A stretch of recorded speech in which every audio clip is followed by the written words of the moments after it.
What's up, YouTube? This is Too Raw for TV. So, in this video, I want to talk about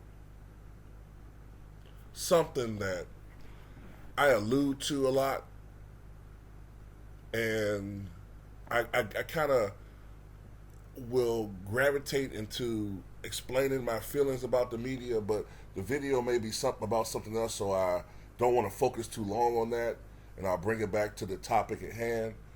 But in this video, I want to talk about why I have such a disdain for the mainstream sports media of today. And it has to do with, if you really observe these people, there is a lot of hostility and jealousy toward the athletes of today. Um, and I hate to say it, but a lot of it comes from people who you think would more or less be in your corner because they're your brethren. They're supposed to be your brother, but they're more envious than anybody. So I tell you what I'm talking about. You know, back in the day, journalists, sports journalists, and athletes, it wasn't that big a disparity in their salaries back then. I'm talking about like in the 50s and 60s, definitely the 40s. Off the top of my head, I don't know exactly how much athletes were making back then, but let's just say, for the sake of argument, baseball players were making 200,000 in the 50s, right? I'm just going to top of my head saying that. Well, journalists were probably making 60,000, 50,000. I'm talking about the top people, right? That's not that big a disparity. And then some of the lower tier people were making 100,000. So there wasn't this built-in hostility toward them, right? You know, reading about how much they make or whatever. And then also, a lot of people who were covering sports were covering people who they could relate to. There was still a lot of white people in sports as far as athletes and, you know, Italians and Jews. And anyway, if you're an Italian writer, sports writer, and you're covering an Italian athlete, you're going to want to say the best about this guy. Unless he does something to you personally that's a personal front, you know what I'm getting at. But you know, with us, there's this crabs in the barrel thing, man. Willie Lynch, whatever the hell you want to call it. If Willie Lynch is, even if it's not true, it does exist. Even if the whole Willie Lynch letter is a fraud, in essence, it's not, because it's true. And, you know, as the current media has become more diverse, I can't help but notice that it's had an opposite effect. If anything, black athletes are more targeted than ever before. And that is because I believe black journalists are much more likely to be subservient to their white bosses and white masters. Since Stephen A. Smith, hence Stephen A. Smith saying, what does he say? Whenever I wake up, I think about making my bosses more money, right? And not only that, the disparity between salaries between athletes and journalists is greater than ever before. Now, these journalists, the top tier ones, they make pretty good money. Look, Stephen A. Smith is a millionaire, right? Multi-millionaire. But most of these guys probably make, I don't know, somewhere in the high 800,000, 900,000 a year. Some may make over $1 million. But you compare that to an athlete who's now making 25 million, 35 million, 45 million, 50 million a year, right? that has to bother some of these people who, for instance, went to school, worked hard, had to go through periods of time when they were pages and you know, they weren't getting paid to do shit. They had to grind and get their degrees. And, you know, they had to do all these things, make all these personal sacrifices and work like a dog to get to where they are. And then they see athletes who they think, well, shit, what the fuck did he do? Yeah, he was a great athlete, but how the fuck he get to come into my field just because of who he is and sit next to me? So there's already that competition going on right there. Which is why I put up Jay Williams and Stephen A. Smith. Now, Jay Williams has had to work to get to where he is, but from a Stephen A. Smith standpoint, maybe you're thinking, not really. And then there's always this jealousy from some people in the media because they were failed athletes. They were failed athletes, and, you know, they were relegated to covering the sport in the way they're covering it. But sometimes there is some jealousy, especially from athletes who they don't particularly care for. And this is a biggie right here. Athletes who are perceived to be hostile to the media are often the ones who are screwed over. Russell Westbrook, Kyrie Irving, Carmelo Anthony to a lesser extent, Allen Iverson.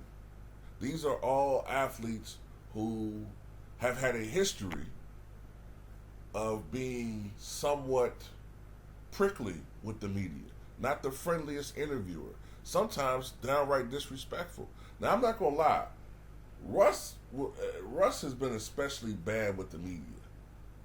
Even to a point where I thought it was unnecessary. And this is their payback. You don't think these people network with one another and they don't gossip with one another? Yeah, I can't wait till this motherfucker fall off.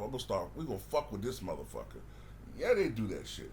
I think the worst in the old school, the worst victim of this was Barry Bonds.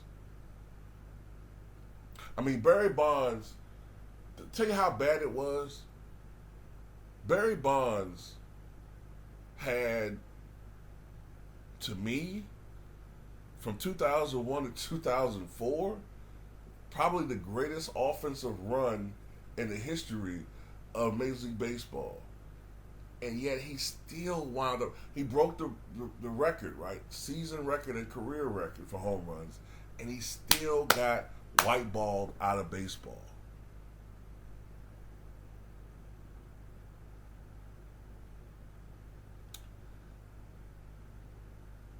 So yeah, these are things that you got to look for. Whenever you listen to these people criticize some of these athletes, look at some of the people who they criticize and the ones they leave alone. And then also, sometimes they're told to leave certain athletes alone. Or, you know, give them the benefit of the doubt. Or treat them with kid gloves. These are athletes that may be affiliated with a powerful entity like Clutch Sports. Or, and this is just a personal theory of mine, and I'm not going to say who I'm talking about, I think there's also some athletes who are deep throats. By that I mean athletes that give a lot of juicy, off-the-record information to some of these reporters. Whenever you see an athlete who always gets favorable press, and almost never get criticized, even if they fail time and time again, that's oftentimes someone who is giving some people, some important people, off the record information and gossip. And that's about it. You know, I just think that the media today they're arrogant. They want to live the celebrity lifestyle. and they don't even hide it. They might say, I'd rather be in Miami. I want to be in LA. I want to be in the hot spots. I want to hobnob with celebs. I don't want to be here in cold Milwaukee. I don't want to be here in Buffalo. Ain't nothing to do. Man, shut the fuck up and do your job. I got places to be. I don't got time to be here. You know, if I'm talking like this, so if they talking like this, how do you think celebrities talk? Like real celebrities. But anyway, yeah. Just to close this up, wrap this thing up. An athlete like Jay Will, I saw signs that he was being corrupted, but over the last couple of years, he's pulled back, and he's kind of been more of a voice of reason. Stephen A. Smith, he's filled with a lot of arrogance and hate, hostility. I think that as he's become more successful and richer, more of some of his negative traits have come out. And I think in Kyrie Irving, he sees a lot of stuff that, it's a lot of things I think he's envious of. You know what I'm saying? I think he's envious of his wealth. I think he's envious of his intellect. I think he's envious of the freedom that he has. I think that Stephen A. Smith, who's a workaholic, doesn't like the idea of someone taking time off from sports and pretty much essentially partying. I think that, he doesn't like the fact that Kyrie Irving, I'm going to tell you this too, before I go. I am convinced that Kyrie Irving pissed Stephen A. Smith off in some capacity. And I've heard this before. I heard they had an interaction. Kyrie Irving sort of blew him off, like he was nobody. And I think that has fueled this nonstop vitriol that comes from Stephen A. Smith when it's aimed at Kyrie Irving. It's just ridiculous. And when you start fucking with people money, I wouldn't sign him to a multi-year deal, maybe just a 1-year deal. See, now, what are you doing? Are you critiquing the man's game, or you're telling people that, you know what I'm saying? You trying to fuck with the man's money now. But anyway, that's all I got to say in this video, man, about this. Tell me what you guys think.